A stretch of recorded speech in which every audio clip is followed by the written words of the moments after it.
தமிழன் தெலுங்கு சினிமால பல படங்கள்ல நடிச்சு யங்ஸ்டர்ஸ் எல்லாருக்குமே ஒரு ஃபேவரட்டான ஹீரோயினா மாறி இருக்கிறவங்க தான் பிரியங்கா மோகன்.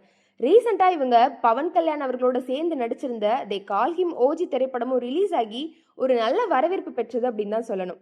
ஆனா இப்ப பிரியங்கா மோகன் ஒரு கிளாமரஸான லுக்ல இருக்கிற மாதிரி இமேஜஸ்லாம் சோஷியல் மீடியால சர்க்குலேட் ஆகிட்டு இருக்கு. இதை பார்த்த ஃபேன்ஸ் எல்லாருமே எப்பவுமே ஹோம்லியான லுக்ல இருக்க பிரியங்கா மோகனா இது அப்படின்னு தான் ஷாக் ஆகியிருக்காங்க. அதுக்கு ரிப்ளை கொடுக்குற விதமா பிரியங்கா மோகன் ஒரு ஸ்டோரியுமே ஷேர் பண்ணியிருக்காங்க. இந்த போட்டோஸ் எதுவுமே உண்மை கிடையாது, இது எல்லாமே ஏஐயால உருவாக்கப்பட்டது. இந்த மாதிரி ஃபேக்கான போட்டோஸை ஷேர் பண்றது ஸ்டாப் பண்ணுங்க. ஏஐயை எத்திக்கல் கிரியேட்டிவிட்டிக்காக தான் யூஸ் பண்ணுமே தவிர தவறான விஷயத்துக்காக யூஸ் பண்ணக்கூடாது. நம்ம என்ன கிரியேட் பண்றோம், எதை ஷேர் பண்றோம் அப்படின்றதுல கவனமா இருக்கணும் அப்படின்னு ஒரு அட்வைஸை கொடுத்துருக்காங்க.